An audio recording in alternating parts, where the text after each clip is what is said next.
Hey YouTube, it's Cantaloupa. If you want more MotoAmerica content, check out the new and vastly improved MotoAmerica Live Plus app. It's the only place you can catch all the race action in one place all season long. Click the link in the description below. One's a sketchy corner. Got Tyler and Troy up there in front with Travis Wyman on the Harley Davidson. Two Indians in a Harley, Corey West, Cody Wyman, and Jake Lewis round out the front row. We take a look at rows 3 and 4. Hawk Mazada, Nicolo Canapa, Nate Kern. These guys are going to be here all season long. Dominic Doyle, he's back out there today. Yeah, you see Stefano Mesa, too, on the electric bike there, 13th. Dylan Wall, 14th, and Jordan Eubanks there, 15th. The wind changes things a little bit. Watch the lights. There's a lot going on.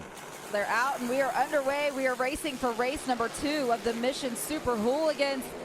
It is time to go. Wow, look at the Harleys in the top 4 on the start. The Indians botched it. Troy and Tyler got some ground to make up in 5th and 6th right now. Yeah, the Harleys, they definitely get the starts dialed in there. I mean, even Kyle Wyman's team, and then also the Saddleman boys. Yeah, Cody Wyman able to come from the 2nd row, that 5th place starting position, all the way to the lead. Troy Herfoss into 3rd already, made up 2 positions in the horseshoe on that first lap. He's definitely looking to do a repeat of yesterday. We learned a lot yesterday. We learned how to draft. We learned what it feels like. It's different today, though. Yeah, I was chatting with him about his bagger. I'm going to call it a loss. He got 2nd yesterday, but, you know, leading as many laps as he did, he definitely learned something in the chicane yesterday. Yeah, he said that his inexperience showed yesterday. Today he has another day under his belt, and certainly is a professional enough with enough experience to be able to use what he learned yesterday. Look, as fast as he is with little experience, man, you know, seeing him build up and get more confidence in this racetrack and in American tracks in general and in the bikes, yeah, it's going to make a difference. And, yeah, we've got Tyler. Tyler's now moved up around his teammate. We've got a tight pack there, and we got the electric bike on the tail end of this group. Stefano on the Energica. You can see how they going through that chicane, how this group really kind of spreads out, and you'll see the draft come into play. By the time they get into turn 1, they're all going to be back into one group.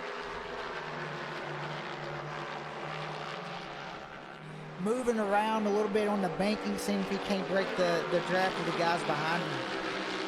Yeah, Kyle Wyman put that team together this year. He's got his brother riding for him on the pans. And there you go, Tyler O'Hare coming into the chicane,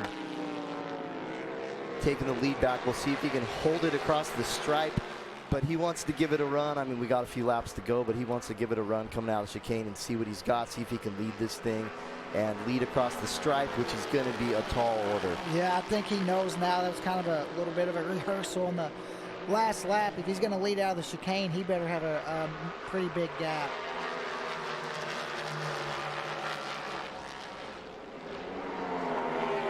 You know, he didn't only just take it, though. What your motorcycle can do, you're finding out what you're capable of if you can get the drive. Sometimes you can get a smashing drive out of that chicane. If you've got the advantage and you're getting a solid drive, you can just gap it, but with this tight of a pack, I think it's going to be super difficult. This is like anybody's game at this point. These first 6 riders right now, the gap between 1st and 6th is just over half a second. There are 6.5 seconds before you get to the 7th place rider of Hawk Mazzotta. How does that happen this early on? You know that you got to look at the credits of all these guys. And Jake Lewis, both those guys have won stock 1,000 races and champions, so it's a deep field. We're seeing some of the fastest riders in the country here in this group, so and we're seeing them put these FTRs and Pan Americas through their paces. You know, these bikes aren't, this is an adventure bike. The Pan America is an adventure bike. The FTR is a really good street bike. So, you know, it's still anybody's race to win. They're going back and forth right now, but there are 3 people that are in to go and celebrate victory lane, and there are 6 of them that are together right now on the racetrack. And there's only less than a lap and a half to go. Yep. So, I mean, the race is winding down. I mean, this is anybody's race at this point. These bikes, they're a physical bike to ride as well. Gosh, this pack is tightened up across the stripe. It's anybody's game with one lap to go. One lap to go. The white flag has flown. This is going to be the dash to the checkered flag. They're going to work their way through the infield section, and then we're going to see who has what it takes to use that slingshot, potentially use the draft. Nobody's wanting to give it up. We've got an Indian block from the front. Oh! Troy Herfoss making his way into third place and throwing a hell of a pass. And he's going to look to slot himself. He's learned from yesterday's bagger race. He wants to be up there. He wants to put himself in the position to win this race. And you can just see how aggressive he's been right now. He knows where he wants to be. The further back you are at this point in the race with the draft going into the chicane, he's led, he's been in the back, he's been in the middle. I think he knows exactly where he wants to be. Tyler O'Hare's back there. Oh, yeah, Troy got it wrong coming through. That's not what he wanted to do. Or maybe he did. You never know.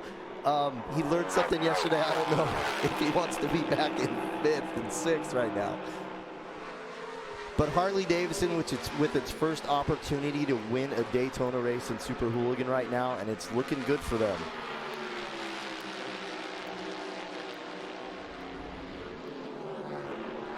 Now making their way around the track, it is still Cody Wyman who is leading everyone. That is Travis smashing his way into second place through the chicane. Who do you want to be right now, Roger? I don't know. It's just hard to tell with all these bikes. I don't think I want to be the guy out in front. I don't think I want to be where Cody's at right now, the one pushing blocking all the air for the guys behind me. You can see the run that they're starting to get.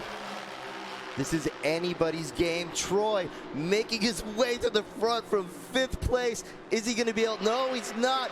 Corey West.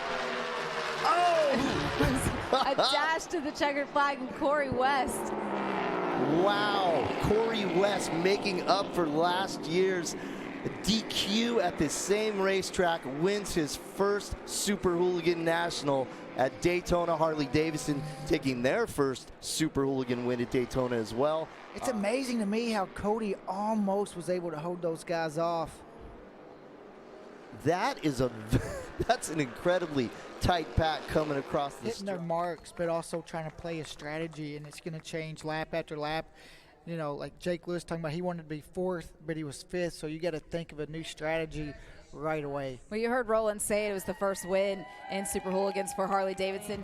This is the results from race number 2 of the Mission Super Hooligans Championship. Jake Lewis finishing 2nd on that number 85 from Harley-Davidson.